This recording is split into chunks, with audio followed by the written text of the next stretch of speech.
Actually, I have to say the West thing just got started because I was a kid growing up in the 1930s, and the cowboy movies were all the rage. You know that we kids would go to movies on Saturday, get in for 11 cents, and you'd see 3 movies.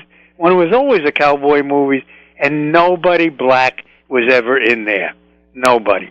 And the Native Americans were made to look like savages or silly people. And, I just knew from my study of black history that came from my father's books that, that was nonsense. And I began to do my own research. And I came in the research of a white Harvard scholar named Kenneth Wiggins Porter. Yeah, and he really wrote about the relationship between Africans and Native Americans that I'm surprised isn't more celebrated on this Black History Month, because it's profound. For 500 years, a kind of alliance was hammered out here, there, and where you even might not think. The whole state of Florida, you can't understand their history without understanding that alliance. So it's really been missing from our pages of history, from our textbooks, classrooms, and even colleges. And Kenneth Wiggins Porter was a professor at what school, Harvard? No, he graduated from Harvard, and he taught at the University of Oregon for many, many, many years. I'm sorry, go ahead. No, go ahead. And I was able to get his book of essays published back in 1970. And it's just very, very important. And I got all his papers then. When he died about 10 years later, they came to me, and I brought them up to the Schomburg Library. And they became one of the most popular collections up there. Because, once again, nobody knew this story. I mean, people knew about black people being in slavery, escaping slavery, Civil War, that ghetto, that whole syndrome. But nobody knew that they were pioneers, that they were fought. Some of them became Indian chiefs, led rebellions with Native Americans. It goes back to the time of Columbus. Now, the most recent book is an updated version of Black Indians. Yes. And the hidden heritage. And talk about what you found that was extraordinary. You said, I just have to write about this. And of course you have the companion stories and whatnot, but what was the anchor that said to you, you got to write this, you got to share this with the public? Well, yeah, here is an alliance of people, 2 people of color who were oppressed by the European invasion and occupation, and they saw no reason to face the enemy alone. That's simple. And long before Thomas Jefferson and Benjamin Franklin and the people that we celebrate on President's Day and so on, these 2 people forged an alliance as freedom fighters. And they carried on a battle from the moment the first person was enslaved, whether it was Native American or African American, to help each other. Now, Native Americans had a geographic basis here. So when they escaped, they could go home. And when the Africans came over, they escaped, and we know that as early as 1503, we have the written record that King Ferdinand gets a letter from his viceroy, meaning his governor, in Hispaniola, Spanish headquarters, saying, our slaves are escaping. He's referring to the Africans, and never can be recaptured.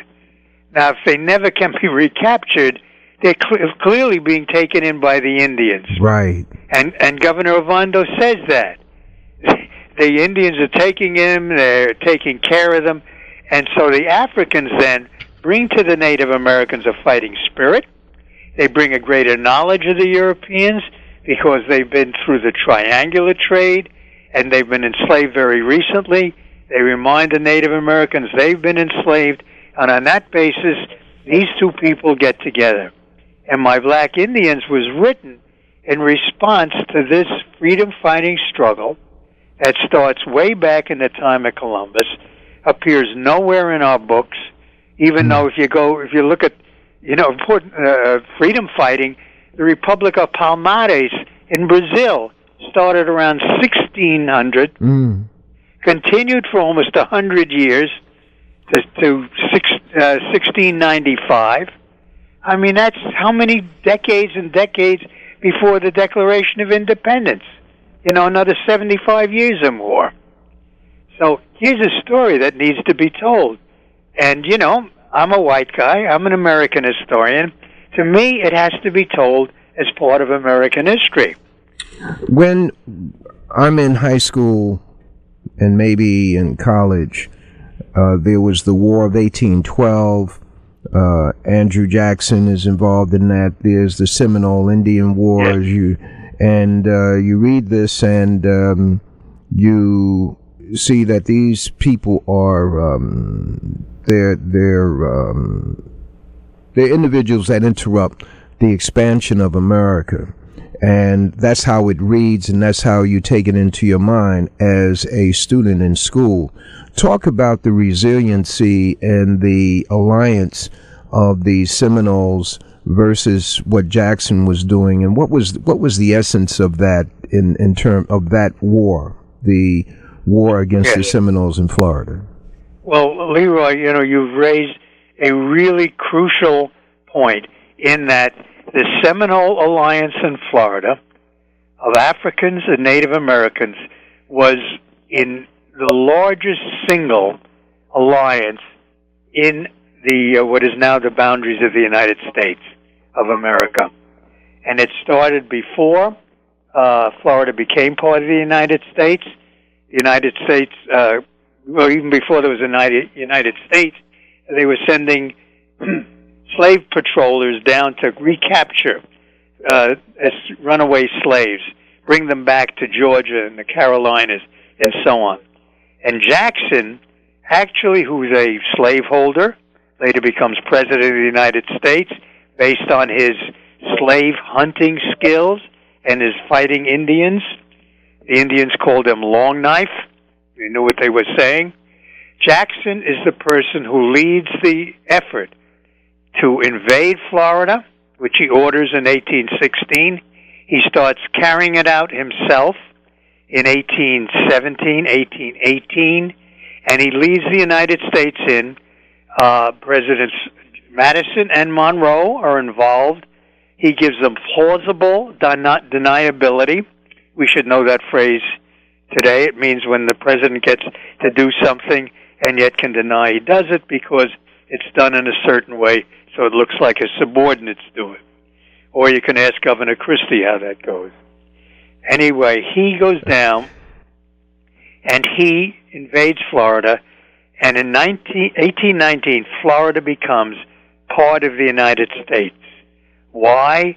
Because Florida has become, with thousands of Africans and Native Americans joining together, a free colony, essentially, on its own, not much bothered by the Spaniards, and it's a beacon light for the slaves in the southern states. Yes. And it also shows, once again, this is our first Rainbow Coalition. It shows that people of color can unite and fight the oppressor effectively. I have to add that today there are Seminoles in Florida who will tell you their ancestors never surrendered. But what I can tell you what they did do, they for 42 years, from the 1818 on, they ran circles around the United States Army, Navy, and Marines using guerrilla tactics that kept them, kept their families together, kept them moving, of course, and kept the enemy off on his heels. Now, the revelation for me in terms of my journey in Black history is that what are called maroon societies were portrayed in the books, some of the books that I read, as occurring in South America and some of the islands, such as the island of Jamaica. But there's a separate book called Maroon Societies in America. I don't remember as a Doubleday paperback, and they talk about the Maroon societies or the Maroon groups within continental United States, and one of them was in the Dismal Swamp of Virginia. Talk about that if your research has touched on that. Yeah, no, you're right. Let me come back. Let me focus for a moment. The Dismal Swamp is not just one group in there. We don't have all of the statistics we need, but there were a number of groups that operated out of the Great Dismal Swamp. And the Great Dismal Swamp is right there on the coast. It's between North Carolina and I think it's North Carolina and South Carolina there. Oh no, North Carolina and Virginia. I'm sorry. Right. Mm-hmm. And it was a huge area. It could have been the size of the state of Delaware at the time. And we don't know how many groups operated there, but what it meant was that black people escaped from slavery, and they didn't head north. They headed south if they were in Virginia. Maybe they headed north in North Carolina, and they didn't try to get all the way up to New England. They had no way of getting that way. They couldn't make it that way. There was no Harriet Tubman to lead them at that moment. So they stayed and made a home in the Great Dismal Swamp. We also, and I just want to add to this, because I think the Great Dismal Swamp that you pointed to indicates the number of other places that there were Maroon colonies. We know there were Maroon colonies. I have them listed in one of my early chapters of Black Indians. But they were in Massachusetts. They were in a whole number of places. And even where you might not call them Maroon colonies, the African people who escaped from slavery were taken in by Native Americans and stayed under the rubric, under the name of those nations' tribes. And so, and that's why I'm saying that this is an alliance, and that's why I called the book Black Indians, because the intermixture was easy. It was an alliance. Two people were helping each other because they had the same problem in that they had the same enemy. Now, the segment that you have in your book on Maroon settlements is very important for our audience because we come from different states, meaning our parents were raised in different states, and coming through Virginia, you'll see a sign that says Dismal Swamp and you won't pay attention to it, but it has historical significance. And your books are written in a very accessible manner where an individual can take in a lot of information, put the book down, come back, take in more information, and not miss a beat. It's written for the young as well as the not so young. It's a very, very, very great collection of information on black people. We only have a few minutes with Brother William Loren Katz this morning or this afternoon on Whcr, Harlem Community Radio. You have the opportunity to join in the conversation and ask questions. The book that we have in front of us is Black Indians. Telephone number 212-650-6903. Ask your question. Who, what, when, where, why, or how. God bless you on the air. Yes. This information is so important. I'm sorry to interrupt you, but please tell Mr. Katz we were never enslaved. We were never slaves. We were enslaved because none of us filled out an application to apply for that job. Okay. We were enslaved by some barbarians. Thank you. All right. Okay. I quite agree with that. Telephone number 212-650-6903. That's the way a classroom is. You know, you can be given a great lecture, and I'm talking from my own experience. And someone in the audience, someone in the classroom, they got a little piece of information that thing, and that's always a testimony of class participation, okay. pre and during. The talk about the meaning of maroon, where the origin of that term, and also the slave versus enslaved point that the caller just made? Well, maroon comes from the, I think, Spanish word for runaway is cimarron. Right. I believe. And I'm getting an echo. I don't know if you're hearing it there. Yeah, I'm getting a little feedback too. Do you have your computer on?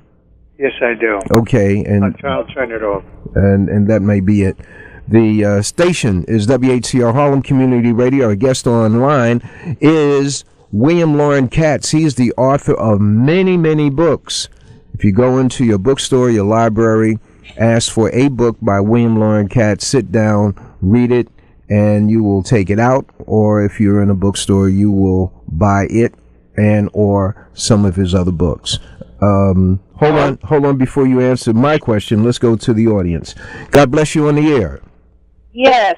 Professor Katz, I need to ask you, do you know of a professor at Columbia by the name of John Garrity? He used to teach American history.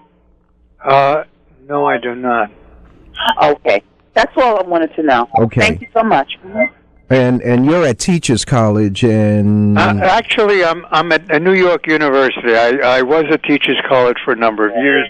Okay. And I've been at New York University since 1973. Okay.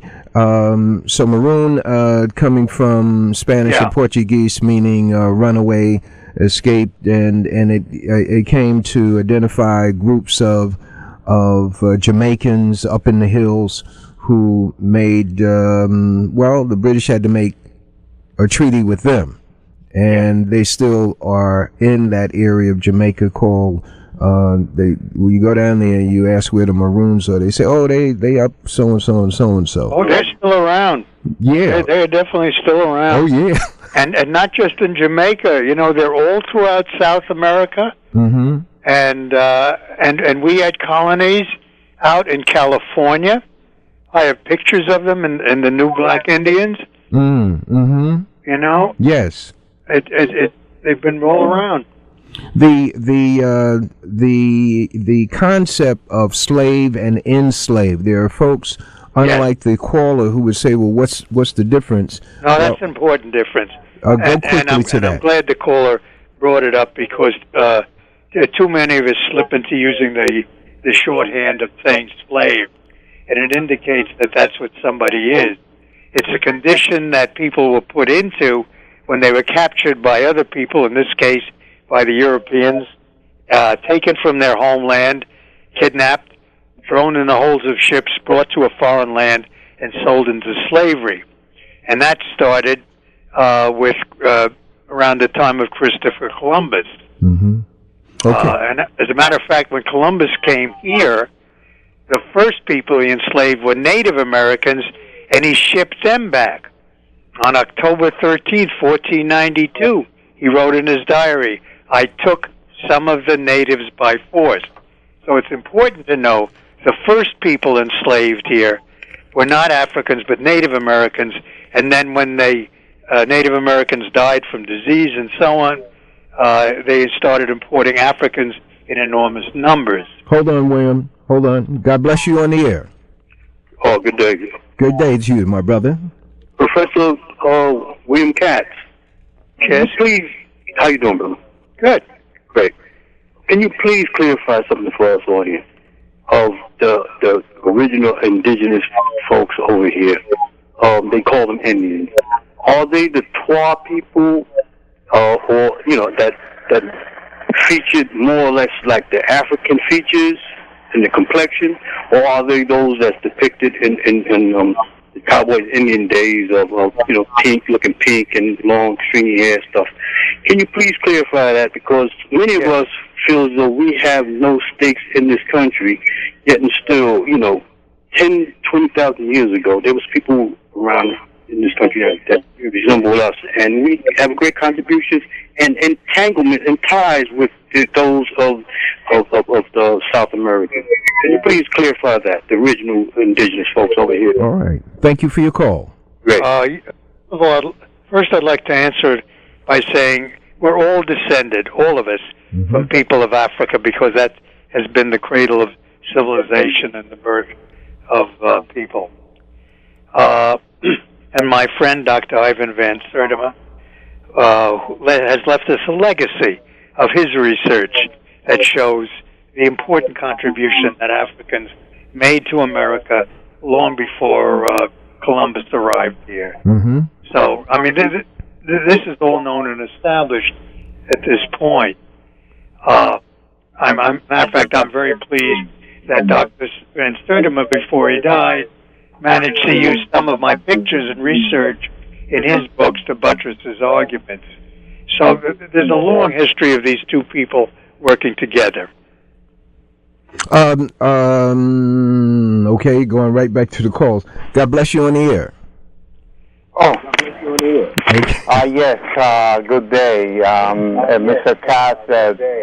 You have your computer on, so therefore you're getting the feedback. No, I have it turned off. Your radio. And this is WHCR 90.3 on the FM dial, coming in from the campus of City College in Harlem, USA. The program is The Communicators, a university classroom in itself. Caller? Yes, good day. Good day. Mr. Carr, I really have enjoyed most of your works, and I do respect you, and your contributions are definitely have made a great impact. In regards to the word cimarron, the origin of the word or the etymology is cima, from the Spanish little hill. So and they used to run to the little hill or to the cima, and that's where the term cimarron comes from. Thank you very much. Another thing, too. Thank you for that clarification. In regards to the the alliance in Hispaniola between the Indians and the blacks, are you aware of the treaty that Guarocuya, later named Enriquillo, the last or the most, the chieftain of the Indians, made with the Spanish, which in fact what the peace treaty was that he was to collaborate in the apprehension of any runaway slaves, and he agreed to that. And after that, many cimarrons in the island of the Hispaniola were caught. Were you aware of that? I was aware. I'm not specifically aware, since you haven't mentioned the date. I can't place it. But it is true that not only the Spaniards, but the French and the English, whoever signed treaty, and the Americans, in treaty after treaty, insisted as part of the treaty that Native Americans must return runaway slaves. This was part of their divide and conquer. They used it in every place they could. I've mainly followed it here in the United States, where they forced the six civilized nations, so-called, to do it. The five civilizations, the Six Nations of the Iroquois Confederacy, and they consistently refused to observe the treaty, the native nations themselves. Right. Particularly in Africans. It infuriated the United States, but they did that. Sure. And another question, my last question is, the original Indian or the original American was in fact from the archaeological and as well as the skeletal evidence, people that look more like Southeast Asian, something like Australians, and they were basically black. And then there was an Oriental or Mongoloid invasion around 6,000, 7,000 years ago. Would you agree with that? I am not an archaeologist like Dr. Van Sertima. Okay. So my authority doesn't mean much, and I mainly picked up I'm being honest with you. Okay, very well said. Thanks a lot for your help in answering my questions. Thank you for your very interesting questions. All right. Okay, God bye. bless you. Dr. Katz, we're at the end of this interview. However, Brother Senke is sitting in the wings. He said, "Wait a minute, let me get some of this juice up in here." No, I have since my days when I was a professor, always talked about Dr. Katz's work, even with my students in middle school. You said who? Dr. Katz. No, I thought you said from my days when I used to teach. I used to always, even though I always give them extracurricular. You one of those authorities. Yeah, you just hiding in the cut. Yeah, I would always give them some extra stuff to do. And I would Xerox some of his works and, give it to my students to have them do. So I'm just smiling because I'm an admirer of his work that he's presented in his books. Let me do the what we have to do here, and that is station identification so that we conform to the mandate here. And this is the Communicators, Brother Senke, Brother Fahim, Brother Leroy, and you're listening to a station listened to by young folks. You're listening to WHCR 90.3 FM, the voice of Harlem. And these are the bright minds that you want to reach within your own family, within your own community. And we advise during the month of February, that is called Black History Month. But for us, Black History Month is 12 months out of the year. You may not have a child in your home, but go to your bookstore, Sister's Bookstore on Amsterdam Avenue, 156th Street, or your favorite bookstore, and get one of William Loren Katz's books and make it a present within your family or to a neighbor. In terms of the cowboy, which is not in Black Indians, but Deadwood Dick, what can you tell us about Deadwood Dick and the fact that HBO did a series, what they call a series of programs called Deadwood, and I looked at the whole thing on DVD. I tell you, it's amazing. I didn't see Deadwood Dick at all, but of course he wasn't supposed to be the hero. Well, even before Professor Katz goes into that was one of my first dolls that my dad got. It was a Deadwood Dick toy. It was an action figure. And it was bigger than the 8-inch action figures. He was about 10 inches or maybe 12 inches. He was, we used to, as a kid, get, all the superheroes, they would all come the same size. And the Deadwood Dick doll I had was about 12 feet. Wow. So I made him a superhero. 12 inches. 12 inches, I mean, yeah. He just was bigger than everybody else. Hey, listen, you making him bigger than big. Yeah, right. Yeah, about 12 inches, so. Let me, by the way, since you mentioned my books and many people may not have access to them, let me mention my website, which has a lot of free articles. Yes. On both Black Indians, the New Black Indians, and also the Black West, and my other books. It's very simple. It's www, and it's after that is William L. Katz, KATZ.com, WilliamLKatz.com, and it's a free trip to get whatever information you want. I have a zillion articles there coming out of Black Indians, coming out of my other research, my other books, and so on. And anybody's welcome to really enjoy themselves there. And if you want to be in touch with me, there's a way of being in contact with me through my AOL address. You probably are unaware of the influence that you've had on some young scholars. Right off the top, I can't think of her name, but I know a sister who did her dissertation and PhD on blacks in the Old West, and she heavily referenced you in her work. And in your works, she heavily referenced in her bibliography page.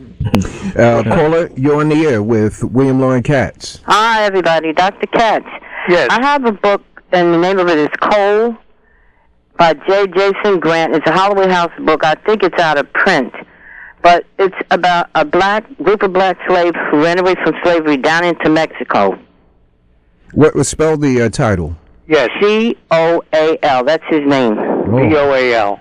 That's the name of the book. Is it fictional? Pardon me? Is it fictional? Yes, it seems to be like fiction based on fact. Okay. I can respond to that. I can tell you flatly that 3,000 African Americans escaped from slavery into Mexico during the slave era, during the early 19th century. So that certainly there's a factual basis for that. Okay. All right. And they were very important there. Yes. On the back of the book it says, in the turmoil-filled history of early Texas, no single year held more violence, bloodshed, racial hatred, and chaos than did in 1836. Uh-huh. It's a very good book. My nephew looked it up. It's supposed to be $300 now. Wow. If you can get one. I have 2 copies. And I paid $2.95 for them. You're a good person to know. Who's the author? Jason Grant, and it's Holloway House Publishing, a black publishing company from California. That's the one who did the Iceberg Swim. Yeah, and the other brother that the author who was killed at his door. Goins. Oh, yes. Donald Goins. Yeah. Yes. Yeah. And I want to say one more thing. In the Amsterdam, a woman found some tapes of a Martin Luther King speech in 1964. We have been, in this community and a lot of communities of color, now I have these books, my house is a library, and we have been charged with clutter. How do we pass on to our children if our possessions show our history are classified as clutter? Okay. I'm telling don't throw your books and tapes out. Give them to somebody else. Or give them to the Schomburg Library. Exactly. A lot of them don't want to take them. I was about to say. Well, even some HBCUs have archival storage for these type of books, like what's in Pennsylvania, Lincoln being one of them. I know they take these great works like that. So they're definitely, I was going to say with Dr. Katz at the Schomburg, but there are definitely places that will readily receive that sort of material. Okay, thank you so much. Thank you. And we'll continue. Let me see. Do we have a question on the table that we may have asked? I'm looking for my next guest, but that's not a problem as long as we have a guest on the line. So watch. We got a little red bulb in here that indicates. Let's see who we have. God bless you on the air. Good afternoon. My question is: during the time that there was a confederation of 6 Indian nations, and they had signed peace to return slaves, who were the presidents of the United States and the Congress? Where they were all black up until the time of 1836. Okay, ask that question again, brother. From the presidents from 1492, Christopher Columbus, all the way up to 1863, during the slavery. Who were the president of the government of the United States? Because you said, it said in the question that they signed treaties. The United States had them sign treaties to return all the black Indians and black slaves. Okay. All right. Let me. And also one other thing, I would like to know if that lady, she has any books or anything. Could she call your station? I would be interested in. Okay. All right. She has my number. Okay. You said if nobody else don't want them, you go get them, right? Yes, that's right. All right. Thank you for your call. Thank you. Let me answer his first question. The treaties that I was talking about was signed during the colonial period when the British owned what we call the United States. British colonies. And these treaties were signed with each of the different nations. I have them listed in one of my chapters, each of the nations, the date they signed it, and so on. I do also discuss that in my lectures. And each of these treaties was signed by the Native American nations and by the British commander or governor in charge. and was violated, as I said, by the Native American nations. They did not return a single black person. Hold on, Brother Katz. Caller, you on the air? Yes, I am. Listen, there's the sister that called about the books and stuff that she has. There is a brother named, his name is Joe Rogers. He runs a program called Total Equity Now, and he's always doing things around literacy and gathering books and stuff to give to young people in the shelters and and such. So he would be interested. You can Google him. His name is Joe Rogers. He's the organization is Total Equity Now, and I'm sure he would be happy to have some of that material. Okay, all right. Thank you for your contribution. No problem. WHCR 90.3 on the FM dial, coming in from the campus of City College in Harlem, USA. Author William Loren Katz is on the line with us, and his book that we're looking at here on the table is Black Indians. And as Brother Sinke said, as he was, and he is a teacher, but he's just in another zone right now. But as a teacher, he used William Loren Katz to the max. And you know the sister who got a PhD? Yeah, she got a PhD on blacks in the Old West, and she heavily referenced Professor Katz. You know, he's a great influence on her. And other of her colleagues who do work, their dissertation may not be exactly on that, but when you're talking about the West, the African presence there, and these sort of things that, I don't see how anybody could go through anything and not come across Professor Katz as an influence and someone who, whose work set them in the right path. Brother Katz, talk to us very quickly about the betrayal that was perpetrated on the group that is known to us as the Buffalo Soldiers. Well, black people had earned their right to fight during the Civil War, where more than 200,000, donned uniforms, and something like 18 earned the Congressional Medal of Honor. First time was awarded. So when the westward movement got really in gear after the Civil War, black soldiers were enlisted under 2 cavalry and 2 infantry regiments, 24th, 25th Infantry, 9th and 10th Cavalry. But what happened is they were sent out west, and they were assigned, as were the white troops, to mainly deal with what was the white government in Washington called the Indian problem. So they chased after Geronimo and Sitting Bull and Crazy Horse and the others, just like the others. And I wrote about that. It's an unfortunate thing. It was a betrayal. In some instances, we'd have to say a blood betrayal, because some of the Buffalo Soldiers were of mixed ancestry. We know that because we know how that line is continued today. But we also know, and I was able to dig up one very clear example for the new edition of Black Indians, a man named George Washington Williams, who was a sergeant major in the 10th Cavalry. He was not of Native American ancestry, but he was infuriated by the fact that his white officers were ordering him into battle and were chortling about the idea of killing Indians. And he told how his men agreed with him, and we don't know how much this represents, but it's an important point. By the way, George Washington Williams went on to write. He left the military, couldn't take that. He was a religious man. He left, and he instead wrote the largest and most important history of African Americans in the United States ever done in the 19th century. So we do have the evidence of Williams, and we suspect there are a lot more there who hated the fact of what they were thrown up against.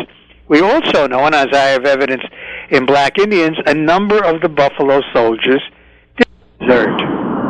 They did join Native Americans. Brother William Loren Katz, I want to thank you very much for joining us on this session.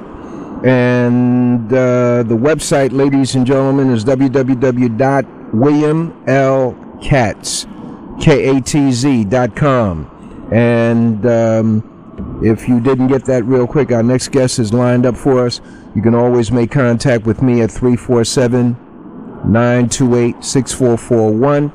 And just remember, William Loren Katz, go into your bookstore, your library, pick up one of his books, and get some youngsters in your family, in your neighborhood, to read on their history. So, without further ado, and thank you very much. May God continue to bless you. Thank you, Leroy, and the same right back at you. All right. Bye now. Okay, bye. And ladies and gentlemen, on the line is Brother Dennis Speed of the LaRouche Political Action Committee. I want to thank you for joining us real quick, my brother. God bless you. Happy to be here. And we invited Brother Dennis Speed on in conjunction with the current stories going on regarding the late actor Hoffman and the overdose, and the story that's not being told regarding the overdose and the fact of heroin distribution in the U.S. is the reason we've asked Dennis Speed to come on. We only have a few minutes. You have a very interesting insight regarding drug distribution in America. Share that with us, Dennis. Yes, sir. No problem. The origin of heroin, which is, of course, an opioid, an opium derivative, is the opium trade that went on in the period prior to the American Civil War. That opium trade was out of Massachusetts, in particular the city of Boston and the port of Newburyport, Massachusetts, which is very close to Boston. Now, the reason that this is very important to know is the company that did it was called the Boston Concern was the exact name.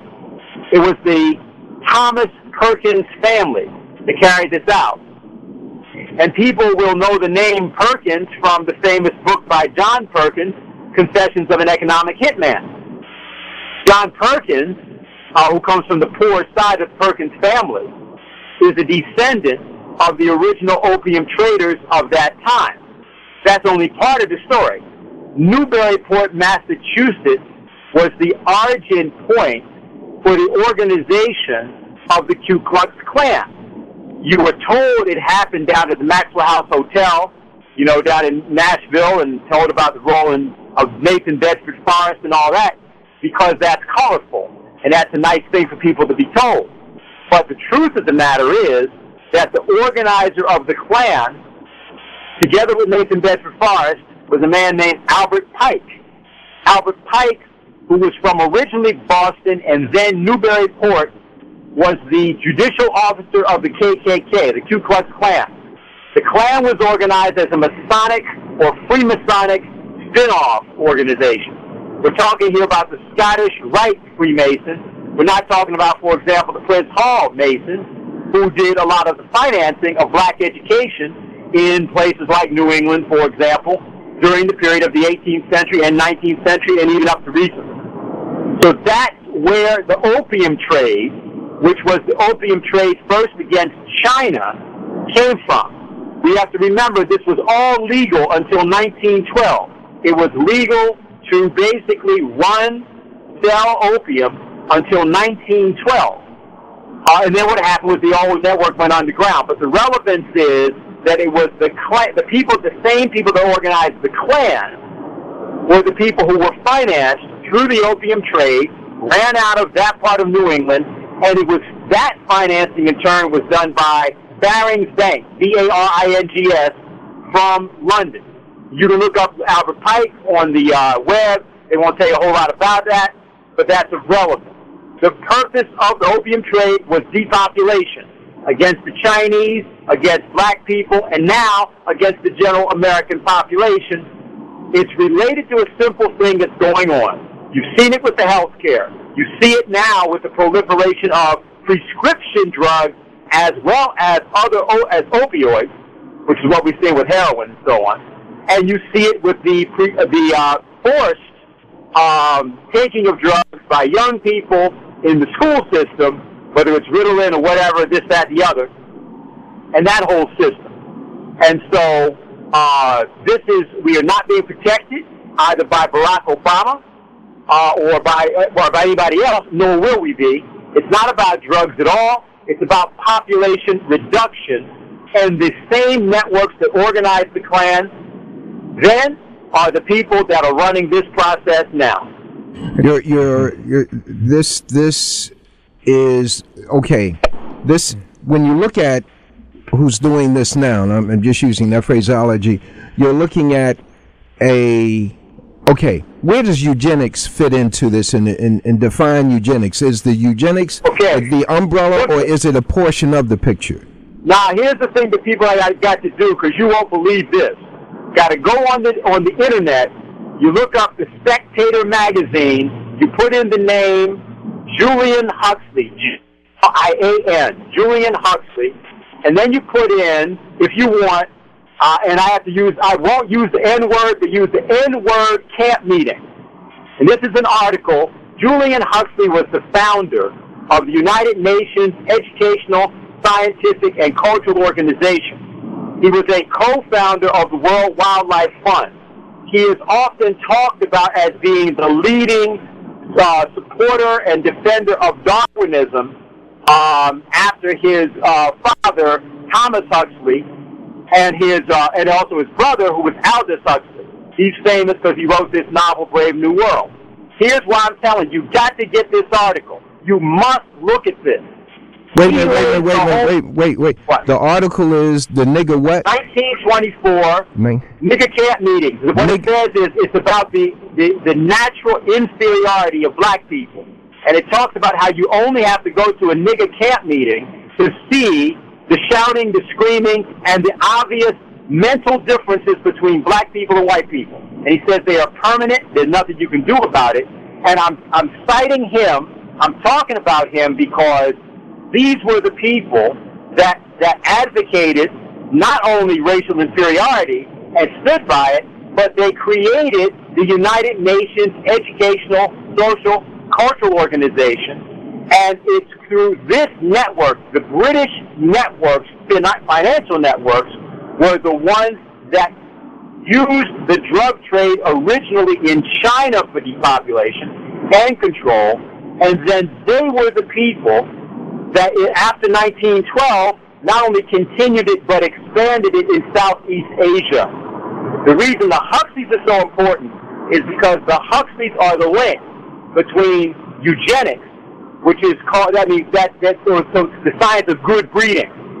Okay, that's what they talk about. But you got to see his article because you will not believe it. I'm not even going to try to go through it. He goes through the whole, many different things about, and why I'm saying it is, what is gone on is they have decided to eliminate all kinds of people, including white people that they consider to be inferior. But more importantly, the entire policy, social policy we now see, legalization of marijuana and all these other things, they don't care about the particulars. Where they're going is full-scale depopulation, and Obama is all over this. He supports it. He's advocating it. He's just part of the same scenery, though, just like the black lady that headed up Planned Parenthood some years back, about 20 years ago. Can't remember her name, Faith somebody. They needed a black face for what they called the Negro Project. That was the term they used for it in the 1920s. Look up Margaret Sanger, the Negro Project, and you'll see what this was. The project was birth control and depopulation of black people. And so this has been a singular process. But now what has happened is that these people have decided to generalize it, to universalize it. The last thing I'll cite that people should check out, you can get this on the internet, Executive Action, the 1973 film made with Burt Lancaster, Sterling Hayden, and others. And this is about the assassination of JFK. And they give a motivation for the assassination where they say that the motive is that there are going to be 7 billion people on the planet by the year 2000. They're going to be black, brown, and yellow. They're going to swarm out of their breeding grounds in the South. And they say we've got to stop this, and with the proper measures, we can reduce the population to 500 million. And that's why we're doing the Vietnam War. The Vietnam War is a population war, and Kennedy doesn't want to do it, and that's why he has to die. So take out executive action, 1973. It's all in there. Go to the internet, and you can get all this stuff I said. It is that Julian Huxley, Spectator. Get that article from 1924 as well. And so therefore, if we tended to look at the war on Afghanistan, which freed up, talk about the significance of the war in Afghanistan and its significance to the drug trade. If we looked at that, that would be, we wouldn't be looking at it deep enough. But share with us the significance of Afghanistan. Okay, let's go back to Vietnam. Look up Ramparts magazine, get that article they wrote way back in the 60s on Air America. Air America was running heroin into New York. Remember that American gangster? Well, Frank, what's that guy's name? Frank, what's his name? You know, the drug dealer? Yeah. Right? All right, fine. That's a cover story. He didn't beat the CIA at their own game. He just got in on the game. What they were doing, that heroin all came in to depopulate the white bus out, particularly the Panther Party, and particularly those who were in the Black Power movement. That's what was done then. That was transformed into what was called the Enterprise. That was led by Lieutenant General Richard Secord, and the guy who worked with him on that was Oliver North. They were running, that was the Southeast Asian Golden Triangle drug trade. There's a book about that you can get. There are two books, Dope Incorporated, which is put out by my organization and by Lyndon LaRouche. You can get that on that. And then you get The Politics of Heroin in Southeast Asia by Alfred McCoy. The Politics of Heroin in Southeast Asia. Those two books you can get. I'll tell you all about it. Now, when Ho Chi Minh beat us in Vietnam, what happened was that whole theater of operations was transformed from Southeast Asia to Southwest Asia. And that began in earnest in two actions, but the key one was Afghanistan. Zbigniew Brzezinski, the first person to recognize Barack Obama from the establishment and to call for his presidency, Zbigniew Brzezinski in 1979 in June started the conflict. He fomented the conflict in Afghanistan against the Russians. He went through Pakistan to the Afghanistan border and called for a jihad against the Russians. He financed and helped create the so-called jihadists, who we now call the Mujahideen, we now call the Taliban, we now call Osama bin Laden. That was done in 1979. Pakistan became the financial conduit through this. It was done through the BCCI Bank, and Clark Clifford of the Republican National Committee was the man on that. That's how Afghanistan started, and it was a war supposedly against the Russians, and using heroin to go after the Russians, that was part of it. But the truth was, they were expanding the entire opium traffic and so on into America. By the way, there were hippies dealing hashish and so forth from Afghanistan as early as '69, setting up those first networks. That's covered in a book called Orange Sunshine. That's about the Brotherhood of Eternal Love. You can read all about that too. Wow. So the Afghanistan thing, in terms of the counterculture, in terms of the Panthers, in terms of us on the streets, in terms of what was being done in Vietnam, this is one depopulation war. Clan-like characters, including British intelligence, most emphatically, who run eugenics, race science, and run Barack Obama.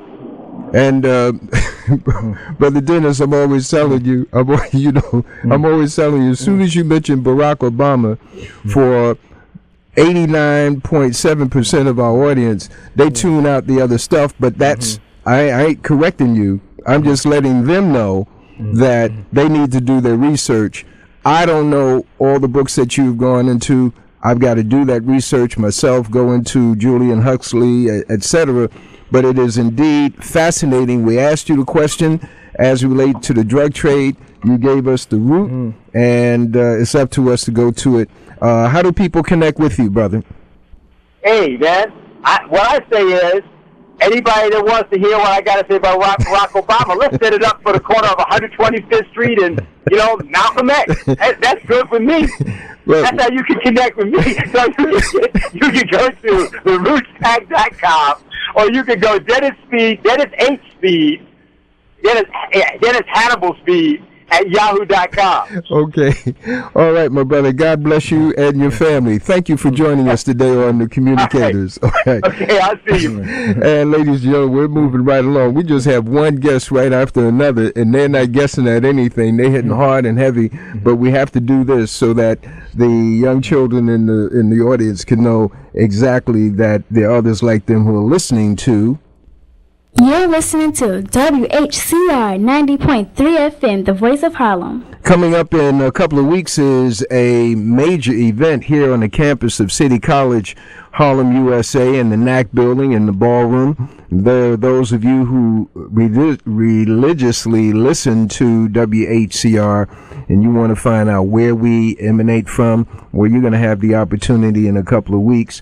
And the lead person on this is a young lady. She's an attorney. You've heard her many, many times on the Hugh Hamilton show. She's a constitutional lawyer, in my estimation. She can correct me if I'm wrong. Sister Gloria Brown Marshall, thank you for joining us on The Communicators. Thank you.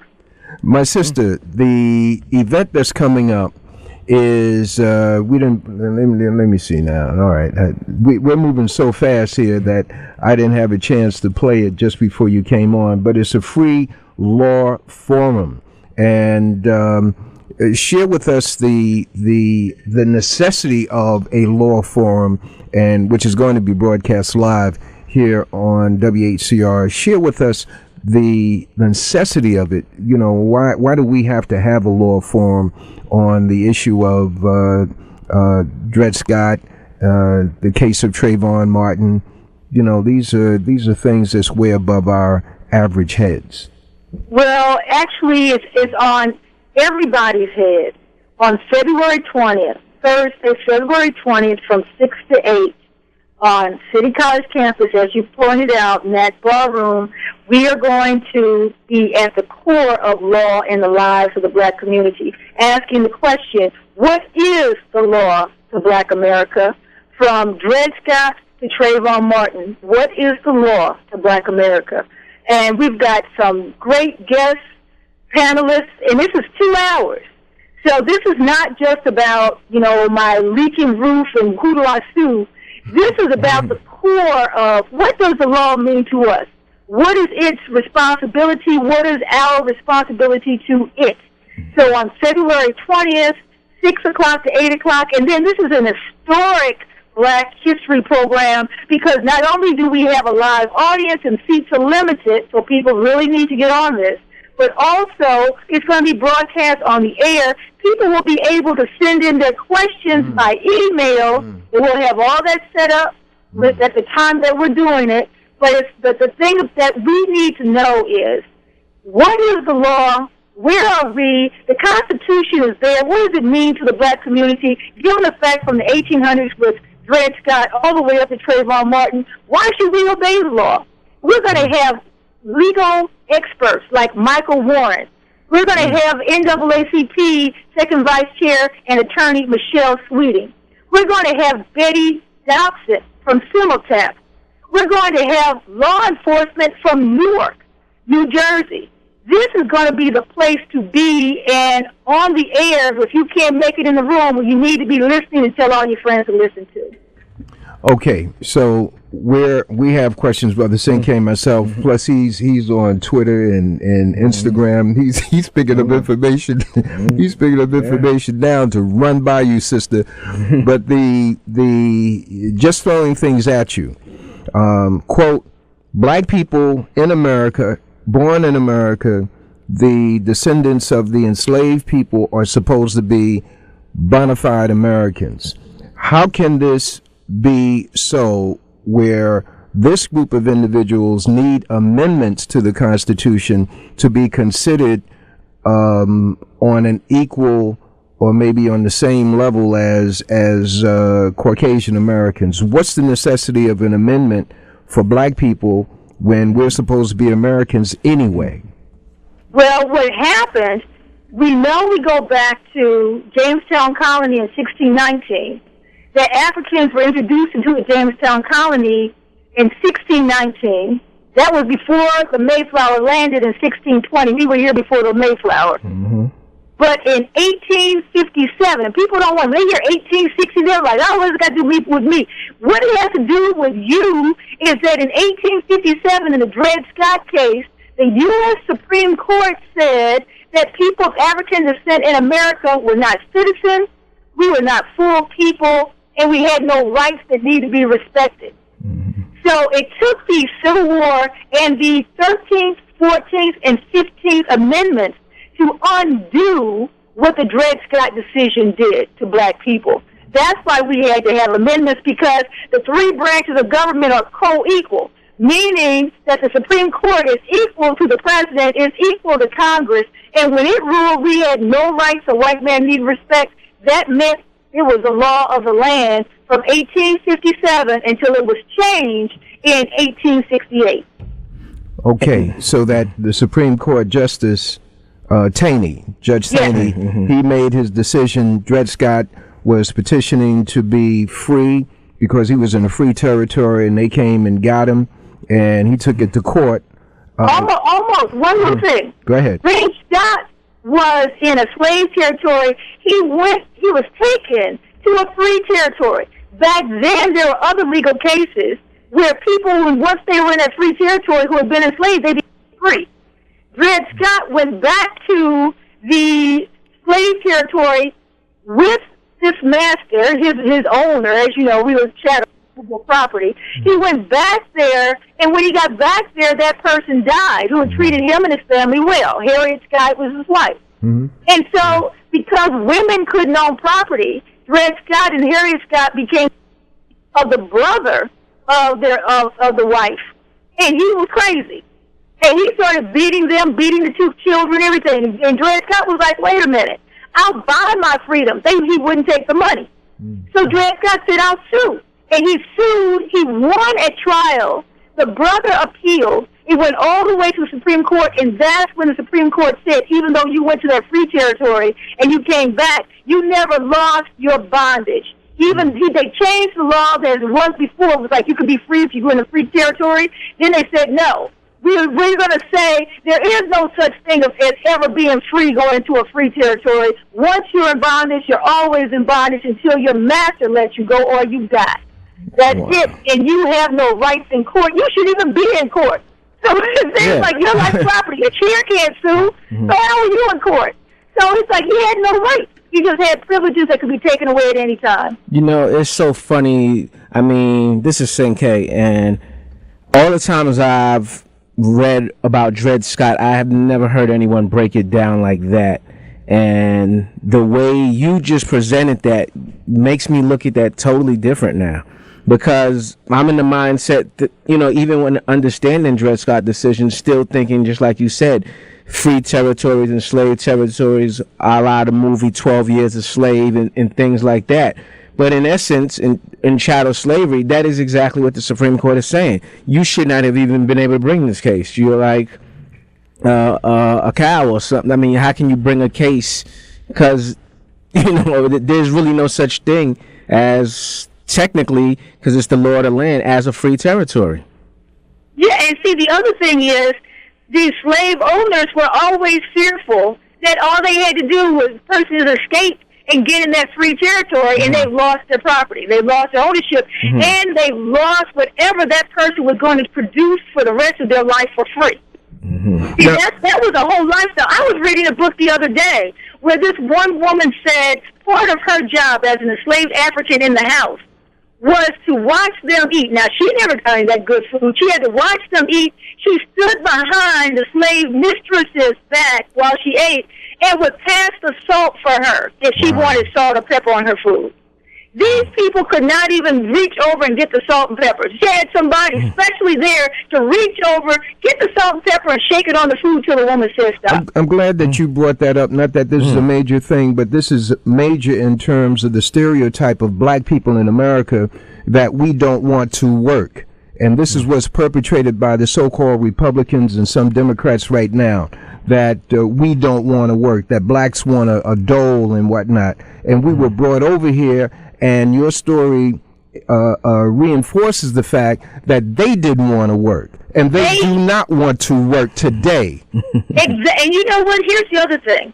When we have this phrase going around the country, we built this country, it's like if you built that country, then why aren't your fingerprints on the wood that was cut, on the stones that were laid, on the crops that were buried or planted? You know, all that produce, all that labor, all those roads, all of that was built by millions of black hands.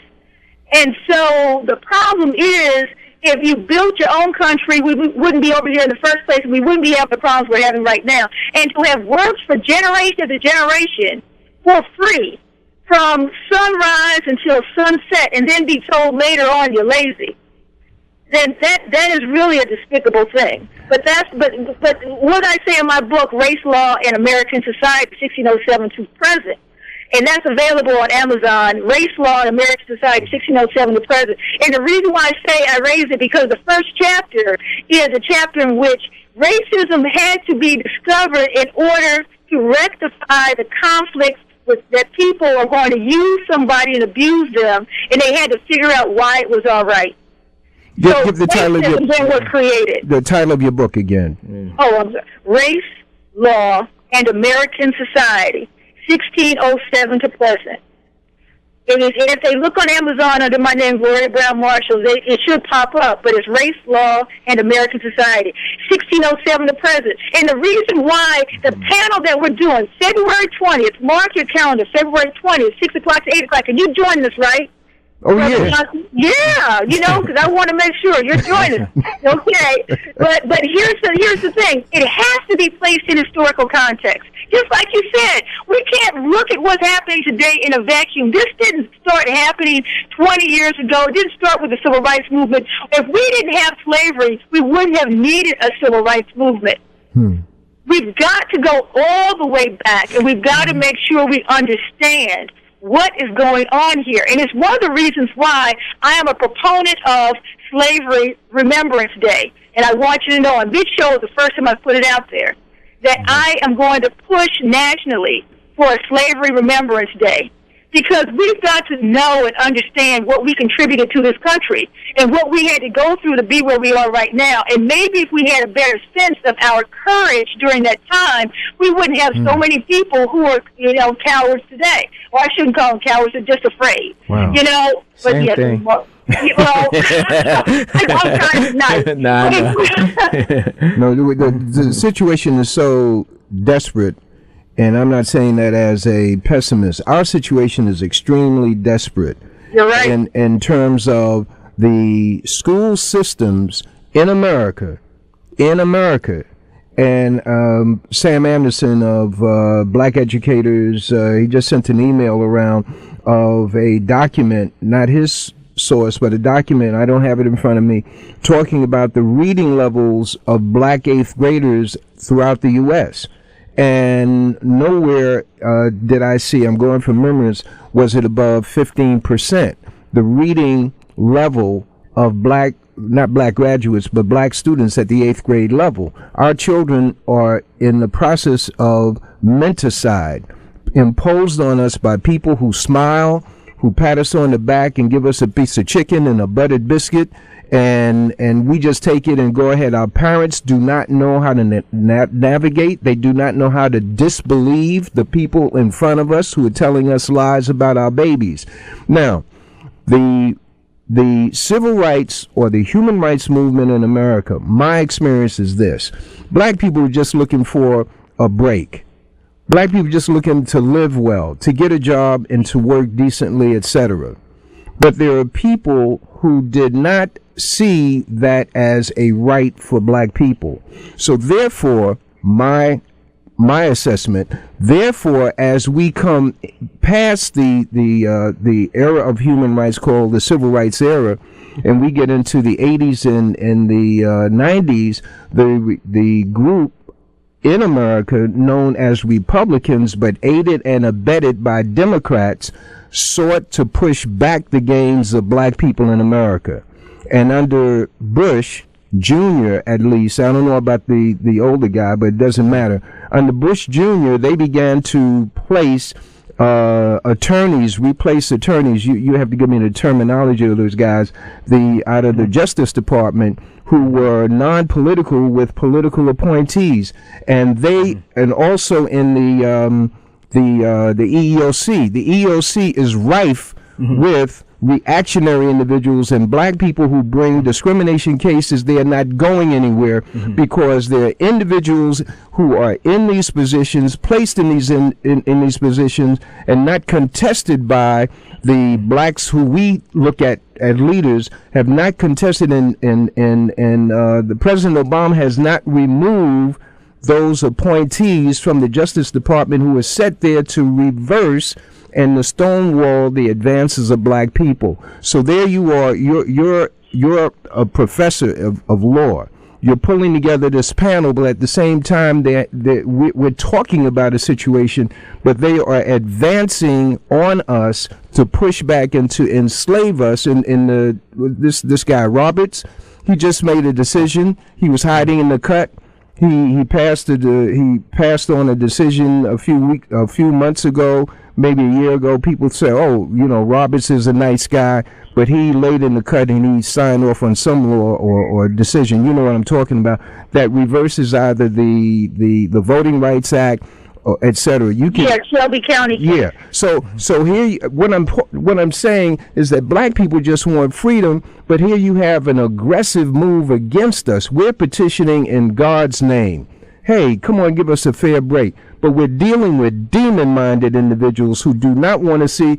And these characters, I just heard a show on before us. They thought that the farm bill was good, so that the government was doing something. And they said, well, it was better than nothing. It could have been worse. And the cut back on food stamps. What they don't know is that the majority of the people who are going to suffer from these food stamp cuts, the majority of the people who are suffering from the Section 8 are right here in New York City, which is a part of the depopulation of black people out of New York City. That's Brother Leroy talking. I'm finished. That's my cookbook for the day. Oh, okay. Well, here's the thing, and I might be wrong, but as Shaq says, I doubt it. That's been the case the entire time.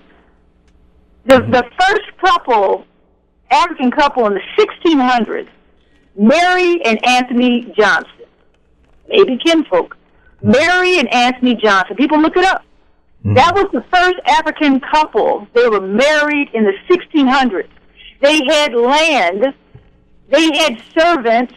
They had white and black servants in the 1600s. And if things had proceeded well, we would not be where we are today. But then the landowners who were white and the politicians, all white and Englishmen, changed the law and took their land from them. So I'm not making up their existence. This is the 1600s. Yeah. So, Professor Attorney Marshall, when we're going back to this case with this first African couple and who were apparently well-to-do, when you're talking about the law being changed, the law was being changed against us or black people, or just in specific, they were jealous? Specifically for us. That's why I'm saying, if we realize from whence we've come, what we've overcome, this is nothing new. Once we realize that this is nothing new, we've done this before, then we can go back and see what worked, what didn't work, and what we need to add to it, and have a plan. One of the reasons why everybody's so depressed is because we feel so overwhelmed and vulnerable. Now, how much more vulnerable can we be in 2014 than we were in 1714 or 1814 or 1914 during lynching time periods? How can we be we feel so unsafe? We feel so powerless. We've got power. People don't mess with folks who don't have power. They don't want us to know how much power we have. And before we had these three things, litigation, legislation, and we have to know protest. Those can take different forms: litigation, legislation, protest. Each one of us can fit into one of those sections and do what we need to do in one of those three areas. But litigation, legislation, protest. And that protest can be a young person who says, I am going to read. Because I'm going to tell you something about young people. Right now, I'm embarrassed by the fact that in our community, we're not promoting ourselves as scholars. How are we allowing young, smart kids to be bullied? How are we allowing the standard of success to be just a materialistic standard? There are things that we did when all the wolves were around the door, and we still taught and learned and did what we had to do. We can do that now. Instead of looking at other people and seeing what they're going to do, they're going to do what they're going to do. What are we going to do? That's what we need to think. But what are we doing? Yeah, they've been doing what they've been doing since the 1600s, and when it wasn't us, it was somebody else. They were doing it too. And if it wasn't us and somebody else, they were doing it to each other.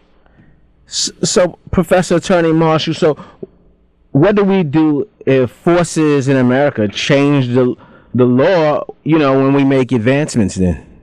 They've always done that. That's what happened back when we first got out of slavery.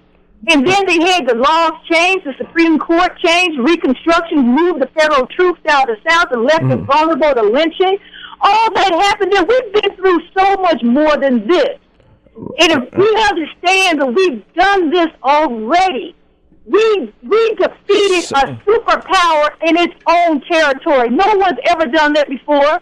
The civil rights movement was a nonviolent movement in which we got what we wanted that the Syrians are fighting for with bazookas and tanks.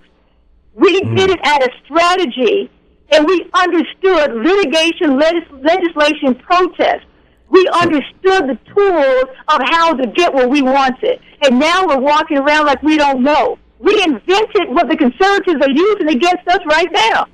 So the three L's that you mentioned, from where you stand, you're saying basically we should use those litigation, legislation, and not three L's, and protest, LLP. We should use those no matter what they do, even if they continue to change laws, try to block advancements. Those three things would serve us well as as a response. Yes, and I'm going to tell you, not only is it a response, but here's the other thing. We use those things with a vision in mind, and that's what's missing. What is the vision of freedom we have for ourselves?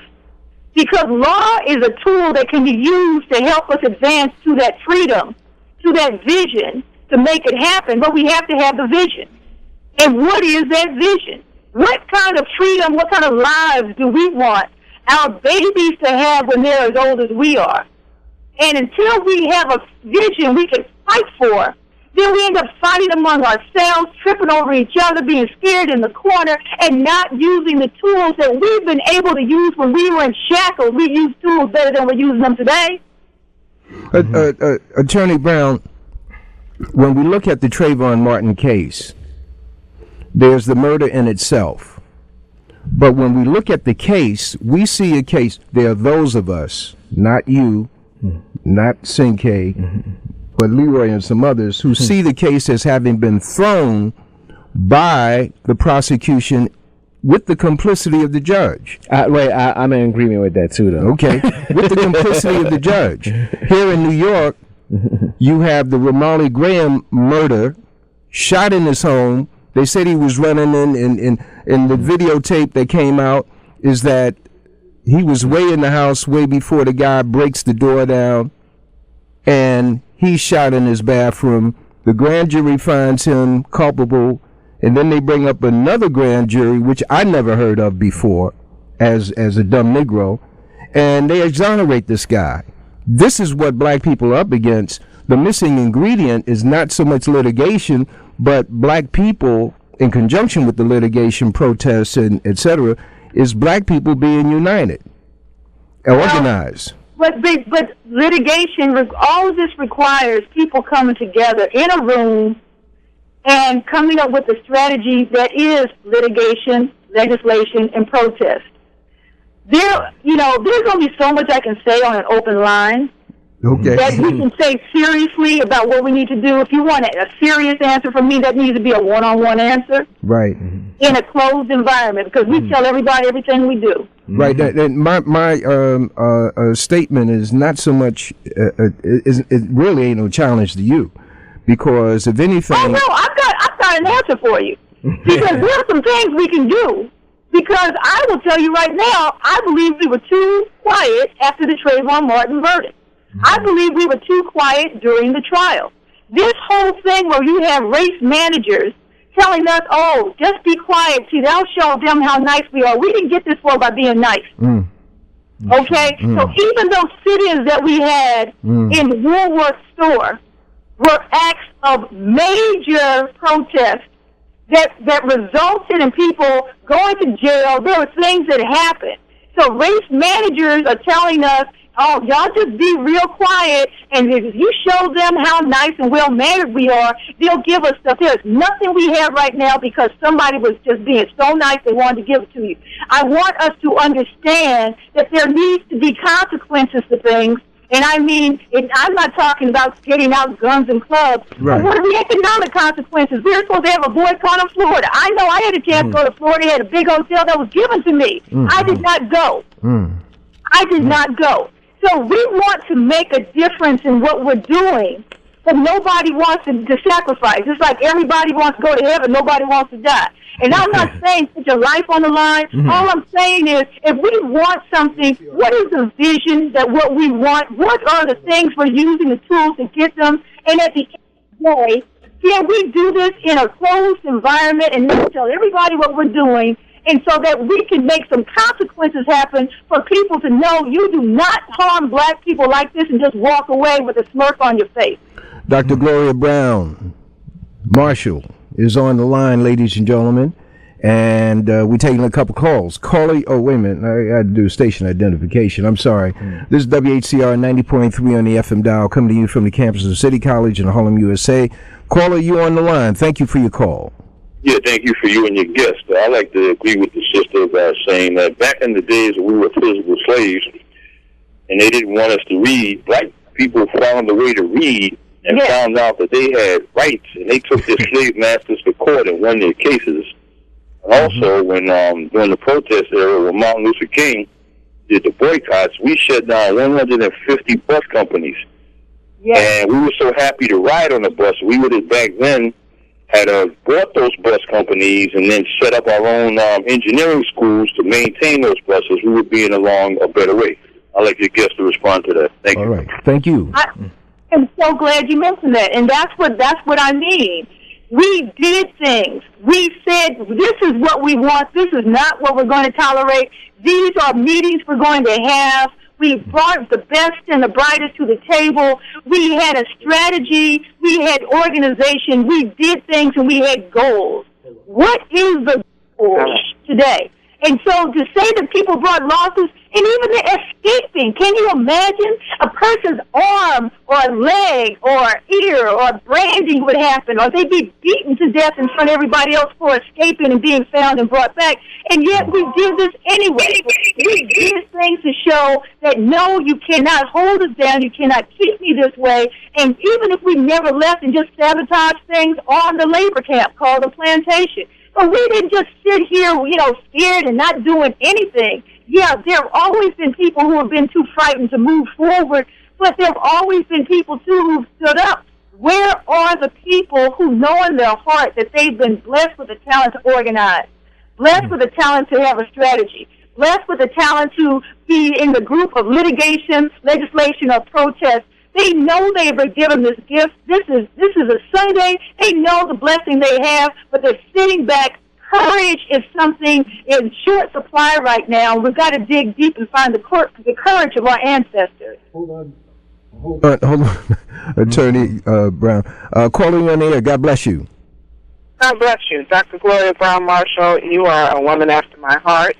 I want to let you know that I have produced my own set of Boycott Florida. You know how they hand out the cards for the little parties and events and different things.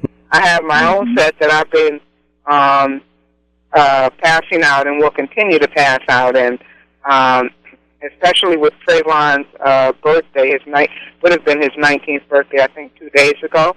So I wanted to say I agree with you definitely on that part. And it is a very singular journey that those of us who have, any type of idea about the kind of action that must be taken. Because I have to tell you that as somebody who spent 4 years unemployed after the great economic collapse, and who recently got reemployed and just as an administrative level in the Department of Justice, I have to say this to individuals that I see black people with jobs as some of the most timid and terrified and quite frankly, clueless among the populations at all. And I'm talking about from the attorneys to the administrators.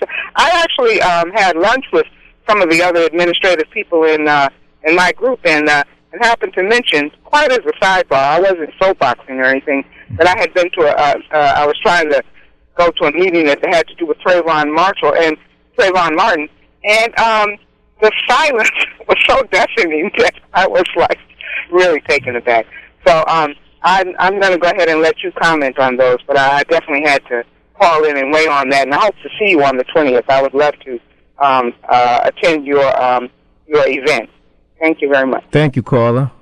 Well, thank you. And yes, and please remember it's February 20th from 6 to 8 at City College, and we're going to have activists, civil rights attorneys, and we're going to have academics there. And the question is, what is the law to Black America? And I think that the caller really spoke to that question. Because if the people who are supposed to be our advocates, especially when it comes to justice and racial justice, are afraid, then where are we when it comes to our court system? And sometimes what the person who is chosen is a person who's not going to cause trouble. That's what they say. Now, there are a lot of people who weren't here as having ancestors during the time period of enslavement. Maybe they're new to the country relatively, over the last 30 years or 5 years or whatever it may be. But it's like walking into a house and it's fully furnished. The house is built, it's beautifully made.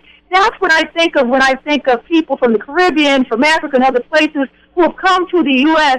and now they can walk into this built house and sit down and be comfortable. But then you have to ask the question, who built this beautiful house? Mm-hmm. Who built the house? Who did this? And when you look at it and say, people fought and died in order to have that house that you're in right now called America. And you need to understand that as soon as you're here long enough, it's not a matter of trying to be better than or just saying, well, I'm not going to be one of those rowdy African Americans, because that happens quite often. Those African Americans always complaining if only they worked more. It's not until we see a lot of people in the immigrant experience begin to have their racial moments that it's an aha, oh, wow, maybe they weren't just making this up. And so in the meantime, though, being timid is not what built that house. Being timid is not what gave us the civil rights, the voting rights, and all the other rights people are taking for granted in this country. And not just for African Americans. That Voting Rights Act includes nationality. It includes gender. So people who are not even part of the movement at that time, to this day, are still getting benefits based on the blood, sweat, and tears of black people during that civil rights movement and all the movements before then. So being timid did not create the rights that people take advantage of today. And that's not going to sustain them either. Well, Rich A. Brown, I'm gonna play the promo we have for the Free Law Forum right now for our listeners. Thank you. My skin is black. What What is the law to Black America? This is Gloria Brown Marshall, Professor of Constitutional Law and founder of the Law and Policy Group. On February 20th at City College, 6 p.m. to 8 p.m., I will host the first radio conference discussing this question. I will be joined by leading civil rights attorneys, lawmakers, and activists. Join us in the studio audience, February 20th at 6 p.m. at City College, 160 Convent Avenue, the NAC Ballroom at 138th Street, from Dred Scott to Trayvon Martin. What is the law to Black America? That's Thursday, February 20th at 6 p.m. This is a unique Black history experience. And it's a unique experience heard only here on WHCR. It's going to be live and live in color streaming. You'll have the opportunity to be in the audience and gain firsthand information. And it's a classroom continuation of education here in Harlem, USA. And we can get Professor Brown to sign her books. If our callers bring the books in, she can sign it for them. Yes, and that's Race, Law, and American Society. Also, the U.S. Constitution in African-American context. And that is a pocket constitution, and it has the Declaration of Independence as well as fascinating facts about Black people and the law. This studio audience is also going to have a chance to ask questions. So the last part of the program will be a Q&A with the panel. So it's not just sitting there watching. Right. People are going to be taking notes. And we want them to bring paper and pencil to write things down. That's why this is a unique Black history experience. This is not about, oh, yeah, I just did this. It's another panel discussion. That's why it's also going to be streamed and on the air for people to hear. 2 hours. And all of these different panelists with different expertise, from Michael Warren, who's the number one civil rights attorney in my mind in New York City, who is the one who's the champion of cases that people think are lost and hopeless. He's the person to come in and really fight the battle. And we need to understand that. Michelle Sweeting, for example, another civil rights attorney, works with family law cases and family issues, is also a person who works with legal issues with the National Action Network. Excellent. So we're in Simultap, who, Betty Dobson, has been working on behalf of the community for decades. And she's a beautiful sister inside and out. And she is going to be there representing questions that she would have from the community based on her institutional knowledge of things she's tried in the past. We're not just talking about the problem. We want to talk about what each person can do to make us a better community. I'm tired of just talking about the problem. We need to have experts on all different areas talk about how we can move this forward and what the vision of freedom looks like for other generations to come. Attorney Gloria Brown Marshall, we want to thank you for these few minutes with you. Naturally, anytime you're on Hugh Hamilton, who's no longer on the air right now, and anyway, he may be on blog, I don't know. But anytime you were on his show, calls were off the hook. And they're off the hook here.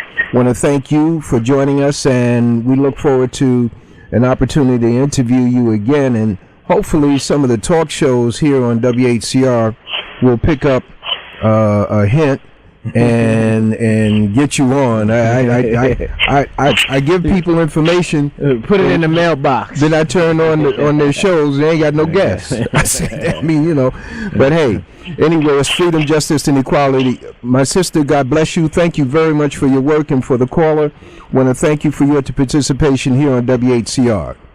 Well, I thank you, and that was a short list of our guests. Ali McBride from Newark, New Jersey, and I'm looking forward to seeing you on the 20th of February from 6 to 8. Thank you so much. All right, my sister. God bless you both, caller and you, attorney. All right, peace. And ladies and gentlemen, Leroy hit the wrong thing up in here. Let me see now. Senke, hold on, let me see now. See if we got Brother Robert. God bless you, Brother Robert. No, it's not Brother Robert. Okay, we can't take no more calls, but you can ask your question to Sinke. He's the expert up in here. I don't have a question. I wanted to tell you that if the sister's going to have this thing on the 20th, everybody's not going to be able to come. So I wanted to know how or where we should stream. Oh, okay, that's going to be announced. We're a week and a half away from it. That's going to be announced. So yeah, I know, but I wanted to let people know because she said young people should watch too. Okay. So maybe they should watch with their parents. Maybe I didn't give the right answer. I don't know how it's going to be streamed, but it's going to be announced throughout. The announcement that you hear here is going to be updated as to how you can plug in. You just have to tune in to the other talk shows on the station. Okay, thank you. All right. And Brother Robert is coming with us. We're talking about addiction. Brother Robert is a specialist in that area from the grassroots on up, and he has firsthand experience, so he's going to be with us in a few minutes. Brother Sinke, I saw 2 movies on DVD. The Academy Award people sent them to me, and one was The End of the World, a so-called comedy, which is actually a perversion and a promotion of drugs. It's a so-called comedy, has Kevin Hart in it for 2 minutes, and it's a perversion. It's a absolute perverted movie. For the audience out there, you got children, I would advise you not to allow them to look at that piece of garbage. It is absolute garbage. It promotes drugs, and it's perversion. It is absolutely perverted. What's the other one that you saw? Right Along, with Ice Cube and Kevin Hart. Right. Kevin Hart in the movie is acting like an absolute fool, jumping up and down. Yeah, all this yelling and stuff. Ice Cube plays the cop. He's arrogant. The usual image of a black police that they have in these movies. Arrogant, doesn't listen to anybody. He's a rogue cop. He's brutal on the on black people. Okay, and this is what they use these films for, to portray either ignorance or a action or an attitude that justifies them in keeping blacks out of a job or relegating us to a low level in their minds. In terms of the Kevin Hart action, he's got to be more intelligent than the role that I saw him in. It really is pathetic when you've lived the decades that I've been fortunate to live and seen that foolishness as a young child, then getting an understanding from teachers like your dad and John Henry Clark and others who say that ain't funny, that's foolishness, all right, stereotype stuff, and then to see it today being played out is infuriating. And I just wanted to share that with you. Also, American Hustle. I saw that one. Okay, now this is something I had to play back on my Academy Award. And this is the scene where De Niro has this cameo role. He's the guy that's in the back of the ballroom. Was that he's the guy from Florida, right? Yeah. He comes in and the guy, you know that scene, right? So let me see if there's Brother Robert on there. God bless you, Brother Robert. Oh no, Brother Leroy. I'm waiting for Brother Robert. Okay. I'm waiting for Brother Robert. Right. I'm waiting for Brother Robert. Okay. I'm waiting for Brother Robert to call. Okay. If your name is Robert, call. Right. I'm waiting for Brother Robert. I'm waiting for Brother Robert. American Hustle, though. American Hustle. De Niro's in the scene. And he's in the scene. He's at the table. He says, he either said they or we don't want, he said they don't want the Jews to make money. Yeah, I remember that. I know the Italians to make money, and definitely the niggas not making no money. Right. But he doesn't say it that way. Right. I think he ad-libbed the other groups because he was playing either the role of an Italian or a Jew guy. He was playing Italian. Not Jew guy, but a Jew person himself. Right. So I played it back. I said, now what is he saying? What is he saying? What is he saying? The only thing that I knew he was saying, they don't want us to make no money. Right. But where did it fit? I'm looking at play it back over and over again. I said, where does this thing fit? And that's something that would get past you You know, but I was fortunate to have the Academy Award screener copy. I don't know what happened to Brother Robert. I mean, come on, man. When I heard that, I immediately, it caught my That was ear. a flag too. Yeah, no, I heard him. He basically, what I thought when I heard it, he took the Italians and Jews and black folks and put us all in groups that were being discriminated against, and he saved us for like, and saying, definitely they don't want us to make any money. And I'm glad to say, wait a minute, where does that fit? Where does that fit given the group that he was there with? He was started talking to himself. Right. You know. But anyway, it's just the point. That movie reminded me of another movie called Confidence. Which was a con game. And most of them have these same themes, and also reminded me of the movie where they played Scott Joplin in the background.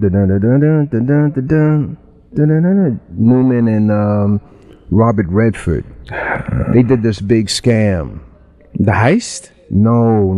This is you probably was drinking mother's milk. When it came out. Oh man! But anyway, man. But I mean, overall, I mean, you know, there's parts of American Hustle. I know, as you said, was nominated that were factual. You know, in terms of that story, and it. You know, it leads us to guess, like, you know, which parts were.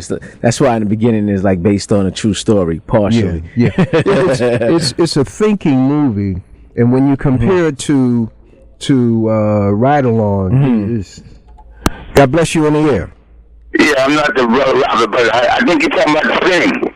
The Sting, that's right. Right on it, brother. Right on it. It's okay. Thank you, brother. That was a call from Blackflix, not Netflix. Blackflix. Right, the Sting. Okay.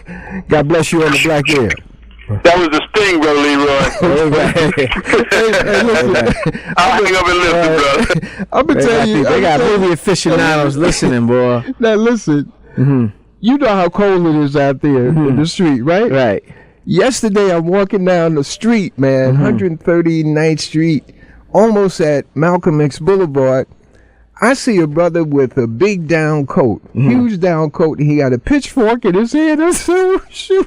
I had to feel my head to see when I had horns growing out. I said, wait a minute.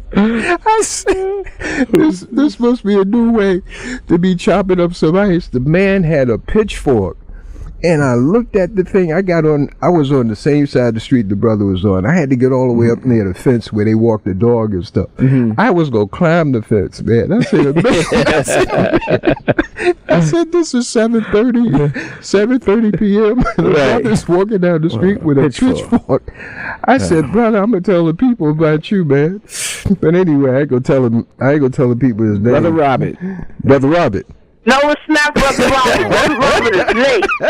You got to depend on the people that stick with you, Brother Leroy. Listen. Okay? I mean, I love Brother Robert, whoever he is, but I mean, when you're late, you're late. Listen, let me tell you something about the pitchfork. I could have used that yesterday because on 138th Street and Malcolm X Boulevard, I had to help my mother on her cane come down on ice that could have floated down the river. Okay, so that's what the politicians are doing for us. So I had my letter ready to go into the office tomorrow. No, you got to do that. Please do that. Yeah, because it was horrible. I needed that yesterday. Okay. I'm serious. No, I almost cried for my mother because I held on to her. I said, Mom, I'm not going to let you fall. That's right. Don't worry about it. That's right. But still and all, it's like you're sitting there and you're taking these baby steps, hoping and praying. And then when we got up to the street, you could see her relax. That's not right. So don't laugh at him with the pitchfork. Okay. All right, my sister. Thank you. Take care. God bless you. And God bless you on the air. That movie was The Sting, brother. Okay. All right. Thank you, brother. Yeah, a brother called me and said, tell Brother Leroy it's The Sting. Help Brother Leroy. He tell you, tell Brother Leroy. He said, help Brother Leroy out. All right. But on a serious note, that point that you made about the brother who got killed, the young brother in the Bronx. Ramon. Like you said, man, we don't get no a real, even with the legal piece, we don't get no justice. So what are we going to do? I'm going to come to that forum that the sister put out, but February 20th. No. See, my statement there is to the legal minds in the audience. You see, if I seen it, they see it. I'm not talking about Sister Gloria. She see the question we didn't ask her. She's a professor at John Jay. Yes.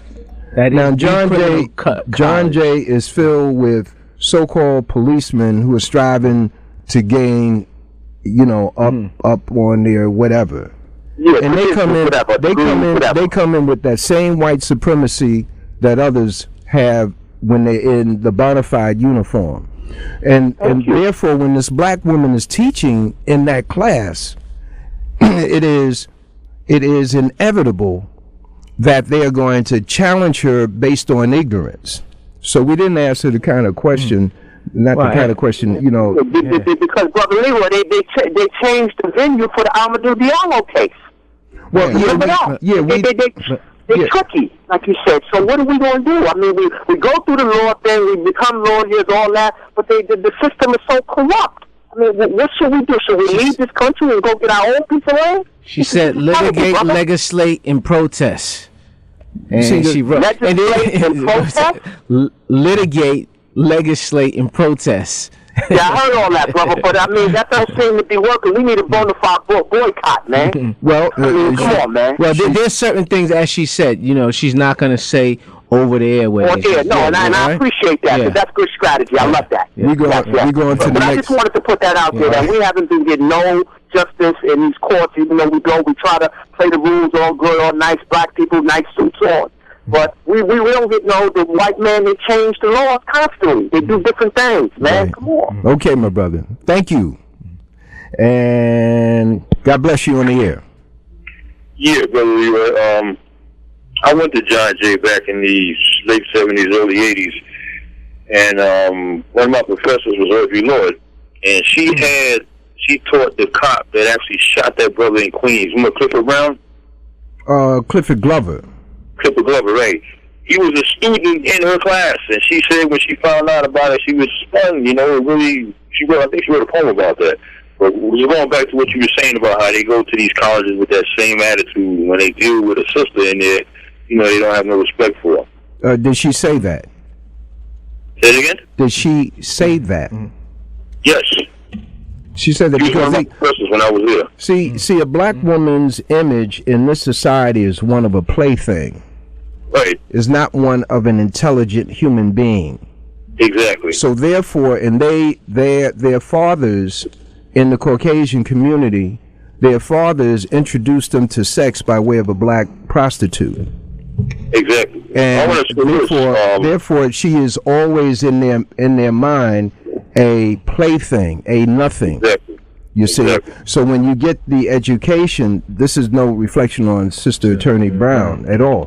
When you get the education, you are more educated and sharper than they are, and they can't. That's Dr. Edwin Nichols says that's cognitive dissonance, and they just can't handle that. All right. I want to make this point also. I have a tape with Frederick Douglass where he talks about if you want to know the morality of a nation, look at their laws. And he pointed out that there was a law in the books of Maryland that said that if a white man wanted to rape a black woman and she resisted, he could kill her and nothing would be done. This is what attorney that's the same as Dred Scott. Attorney Brown. Maddox. Maddox. He always talks about that kind of thing. Exactly. All right, good brother. Thank you, and stay tuned for Sister Stephanie. And this has been WHCR. Maybe tomorrow morning we will have Brother Robert on the air, and do the do-wazoo. And what else? Basically, that's it. The Final Call newspaper, Minister Farrakhan talks about the shadow government. And if you see the brothers on the street selling the paper, ask them what's in the paper. I can't tell you to buy the paper. I cannot tell you that. But ask them what's in the paper. Ask them why you got this paper. What's in the paper?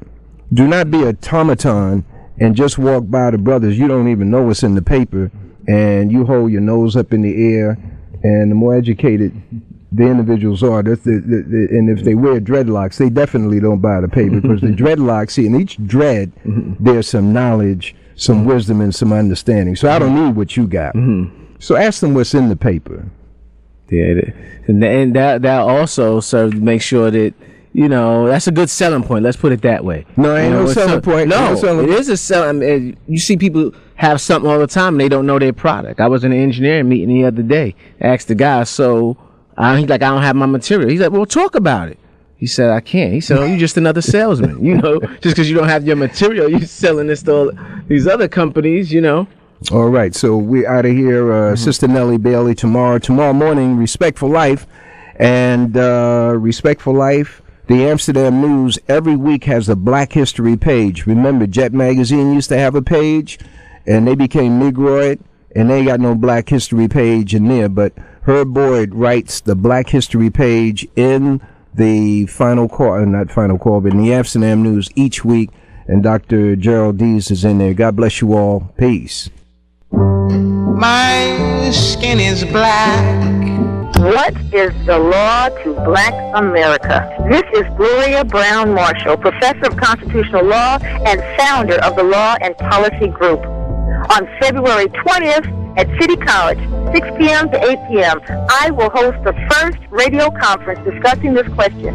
I will be joined by leading civil rights attorneys, lawmakers, and activists. Join us in the studio audience, February 20th at 6 p.m. at City College, 160 Convent Avenue, the NAC Ballroom at 138th Street, from Dred Scott to Trayvon Martin. What is the law to Black America? That's Thursday, February 20th at 6 p.m. This is a unique Black History experience. WHCR 90.3 FM, New York. Diva's Beauty Salon has moved.